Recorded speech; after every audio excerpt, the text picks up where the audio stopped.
In the final months of World War II, as Allied forces pushed deeper into occupied Europe, the German army was no longer the unstoppable machine it once appeared to be. Yet even in retreat, German units were still capable of launching sudden, brutal counterattacks that could wipe out entire companies in minutes. Roads, forests, and ruined villages became killing grounds where survival often depended on a single position holding just a little longer.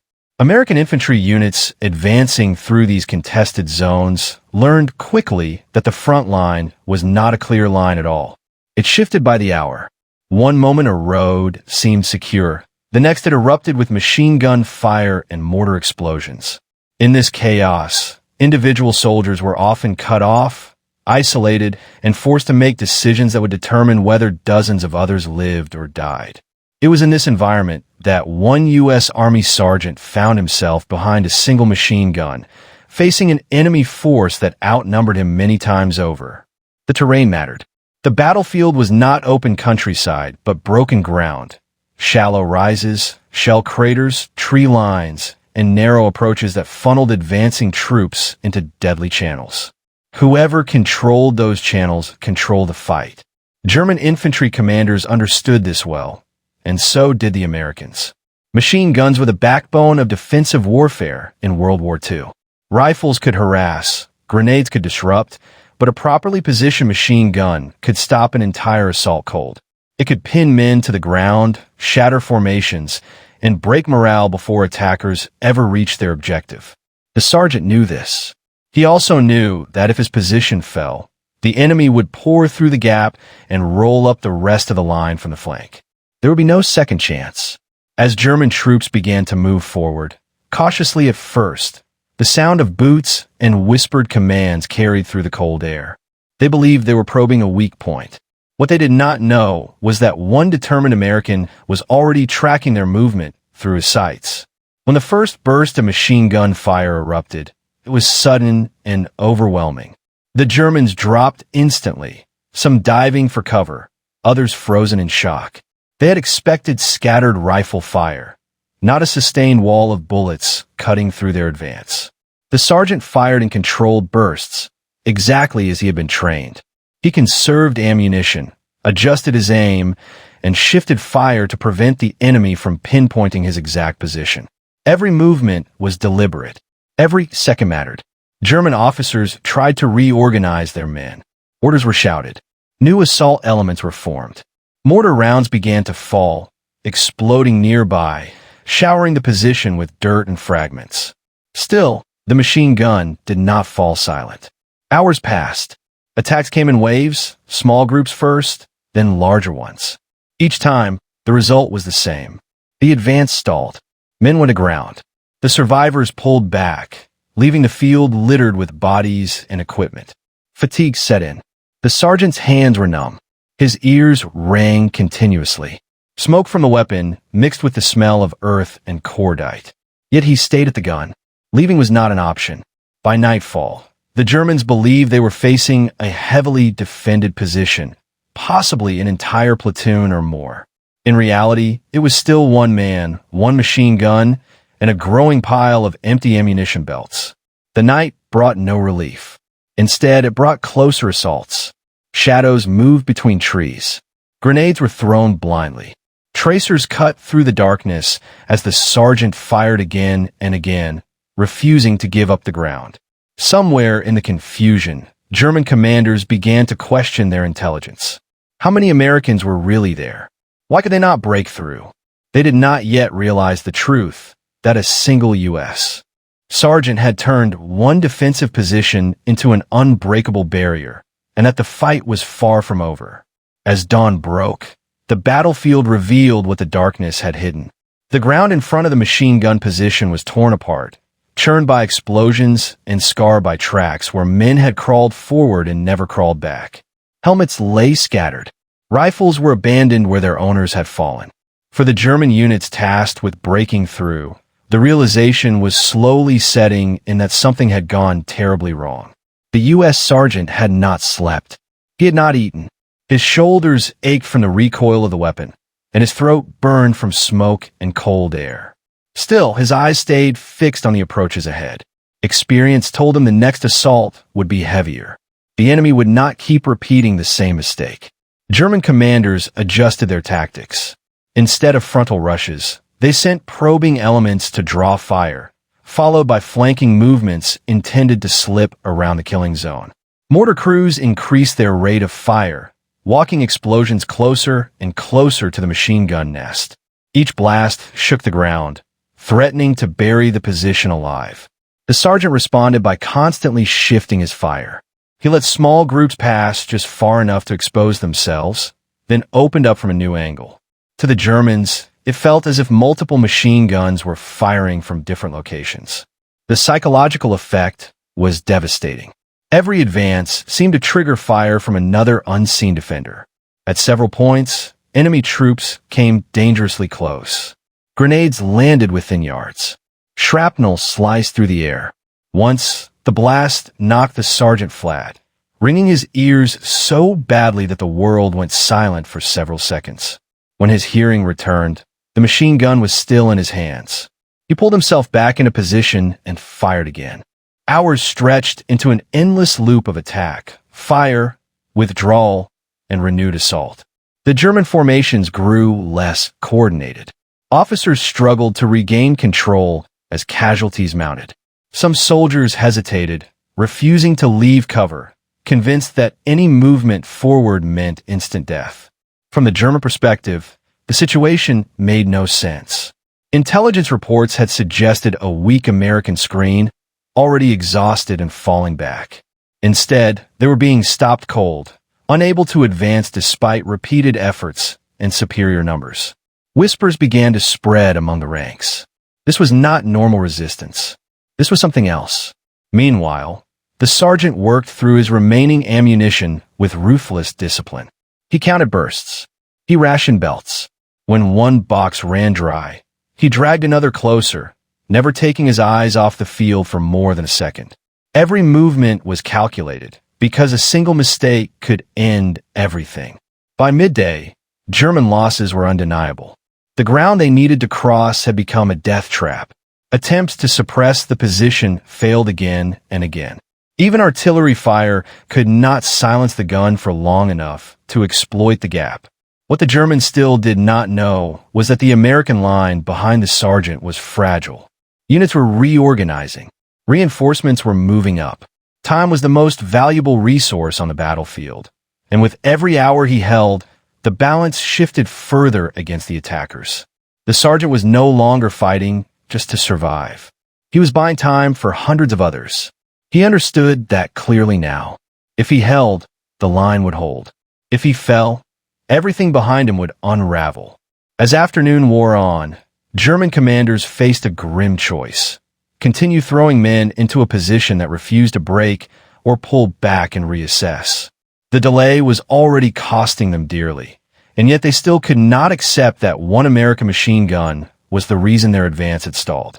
The decision they made next would only deepen their shock. As the second night closed in, the battlefield changed again. Smoke hung low over the ground, mixing with fog and the smell of burned powder. Visibility dropped, and with it came a dangerous quiet. For the first time in hours, the attack slowed. Not because the Germans had given up, but because they were regrouping. The U.S. sergeant understood what that silence meant. He had seen it before. Night assaults were coming. Close, silent, deadly. His body was running on instinct alone. 48 hours without real rest had blurred time into something meaningless. Minutes felt like hours.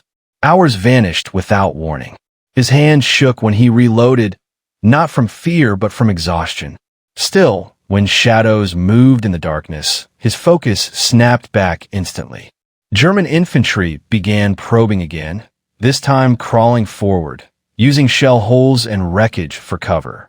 They believed darkness would finally neutralize the machine gun that had slaughtered them all day. They were wrong. Short bursts cut through the night. Muzzle flashes briefly illuminated advancing figures before they collapsed back into the shadows. Screams followed, then silence again. The pattern repeated: advance, fire, withdrawal, each attempt ending the same way. At one point, a German squad managed to get close enough that the sergeant could hear them shouting orders. He switched tactics, lowering his rate of fire, waiting until they were fully committed. When he opened up, the effect was devastating. The entire approach was locked down in seconds. The psychological impact now outweighed the physical damage. German soldiers were no longer thinking in terms of objectives or formations. They were thinking about survival. Some refused to advance. Others fired wildly into the darkness, trying to suppress a weapon they could not see, controlled by a man they could not locate. Behind a machine gun position, American units continued to reorganize. Defensive lines were reinforced. Ammunition arrived. Wounded men were evacuated. All of it was happening because one position refused to collapse. The sergeant himself was barely aware of the larger picture. His world had narrowed to a strip of ground in front of him and the steady weight of the weapon in his hands. Every sound was a threat. Every movement demanded a response. By early morning, the Germans made one final coordinated effort. Mortars fell in rapid succession, tearing into the earth around the position. Dirt and debris buried the gun. For a brief moment, it appeared the resistance had finally been silenced. Then the machine gun fired again.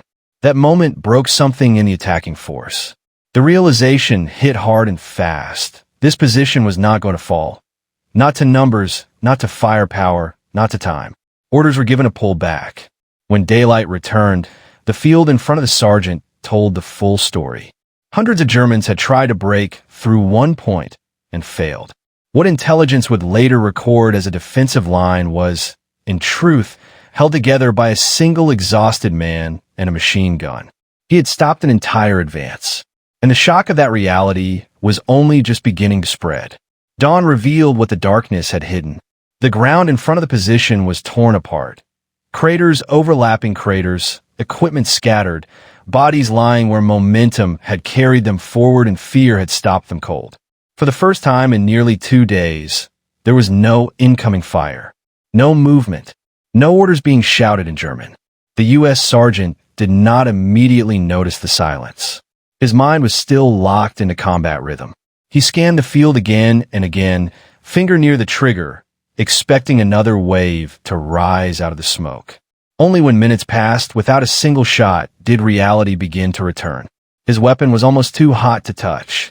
The barrel was scorched black. Empty ammunition belts lay piled around him like discarded chains.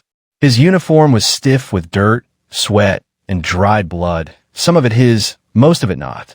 American soldiers began approaching cautiously from behind. They had heard the gun all night. They had assumed the position was manned by a full squad, maybe more. When they reached it and saw only one man still standing, the reaction was disbelief. He had to be helped to his feet. His legs no longer trusted him. 48 hours of continuous combat had drained everything, strength, awareness, even pain. Only now did he feel the damage. Shrapnel wounds, burns, dehydration so severe he could barely swallow. Officers arrived soon after. They studied the ground, counted the fallen, traced the failed German routes of advance. Estimates began forming quickly, then growing as the scale became clear. Nearly 200 German soldiers had been stopped at this single point. Not delayed. Stopped. Reports moved up the chain of command. What had been feared as a breakthrough sector was now considered secure. The German offensive in this area had collapsed entirely. Units that were supposed to punch through and exploit the gap were instead withdrawing, confused, shaken, and severely under strength. The psychological effect was immediate on both sides. American troops, exhausted and battered, now knew something crucial: the line could hold. If one position could survive that kind of pressure, then the enemy was not unstoppable. Morale surged through units that had been fighting on fumes. For the Germans, the opposite occurred. Survivors spoke of a machine gun that never stopped firing, of an American position that seemed immune to artillery and time, of an advance that dissolved into chaos no matter how many men were committed. The sergeant was finally evacuated to the rear. As medics worked on him, he asked a simple question: whether the line had held. When told it had, he closed his eyes and, for the first time in 2 days, slept. He never saw the full impact of what he had done. But the battle did. The German commanders did not understand what had gone wrong. From their maps, the breakthrough should already have happened. The American line in this sector was thin, poorly supplied, and under constant pressure. Intelligence suggested only light resistance. What they encountered instead felt like an entire defensive company concentrated into a single point. Survivors reported the same thing again and again. Every assault stalled at the same place. Every push forward was met with relentless machine gun fire. No matter the hour, no matter the smoke or darkness, the fire never stopped. German officers initially assumed they were facing a fortified strongpoint supported by overlapping positions. Artillery was adjusted. Mortars were brought in. Infantry was ordered to probe from different angles. Each attempt failed in exactly the same way. Men cut down before momentum could build. What they did not know was that the resistance came from one exhausted American sergeant who refused to give ground. Inside the position, time had lost meaning. The sergeant fired until the barrel glowed, then swapped it with hands burned raw. He cleared jams by feel alone, eyes barely registering movement anymore. Ammunition was dragged closer between bursts of fire. Water was gone early. Food had ceased to matter. German soldiers tried crawling forward. They tried rushing in groups. They tried waiting for silence that never came. The machine gun answered everything. At several points, German units hesitated, an unthinkable reaction in the middle of an offensive. Orders were delayed. Coordination broke down. Officers struggled to convince their men to advance into what now felt like certain death. This hesitation spread. Nearby German units, hearing the same unbroken firing, assumed American reinforcements had arrived. Some commanders chose caution over commitment, slowing the entire advance. What was meant to be a rapid penetration turned into a grinding stalemate centered on one stubborn position. American command began to notice the shift. Reports showed enemy pressure easing in surrounding areas. Attacks that should have coincided arrived late, or not at all. The German timetable was slipping minute by minute, hour by hour. All because one position refused to fall. Strategically, the impact was enormous.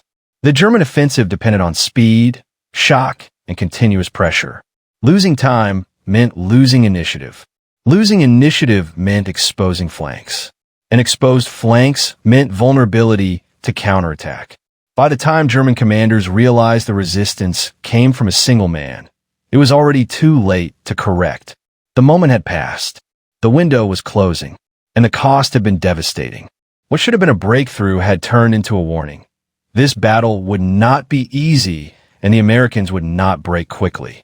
The sergeant, still firing in the darkness, had no idea he was reshaping the fight far beyond his own position. When relief finally reached the position, it took a moment for the Americans to understand what they were seeing. The machine gun was still pointed forward. The ground in front of it was torn apart. Spent casings lay everywhere, piled so deep they crunched underfoot. The sergeant was barely conscious. His uniform was stiff with dirt and dry blood. His hands were swollen, fingers cracked and burned. He had not slept for nearly 2 days. He had not moved more than a few feet. Yet the weapon had never gone silent. Medics tried to pull him back, but he resisted at first, still focused on the empty field ahead, still expecting another attack. Only when another soldier physically took the gun did he finally let go. German records later confirmed what American commanders could scarcely believe. Entire assault units had been delayed or diverted. Multiple attacks had been aborted. Casualties far exceeded expectations for a sector believed to be weakly defended. From the German perspective, the engagement was demoralizing. Facing such resistance from what turned out to be a single soldier shattered assumptions about American morale and defensive depth. Reports described the position as impossible to approach and continuously defended, language usually reserved for fortified strongpoints. Not one exhausted man. For the Americans, the impact was strategic. The delay caused by this stand disrupted German timing across the sector. Planned movements fell out of synchronization. Supporting attacks arrived late. Counterattacks found German units disorganized and exposed. What had begun as an isolated act of endurance became a force multiplier. This is the reality of war that maps cannot capture. One individual in one position can alter the rhythm of an entire battle, not through orders or grand strategy, but through refusal. Refusal to retreat, refusal to stop, refusal to surrender ground. The sergeant did not know the numbers. He did not know how many he faced. He did not know how long help would take. He only knew one thing. If the gun stopped firing, the line would break. And so he held it. For 48 hours, the advance was stopped. For 48 hours, momentum was denied. For 48 hours, one man stood between an enemy force and a breakthrough. History often remembers battles by divisions and generals. But sometimes, the outcome turns on a single exhausted soldier who decides, this is as far as they go.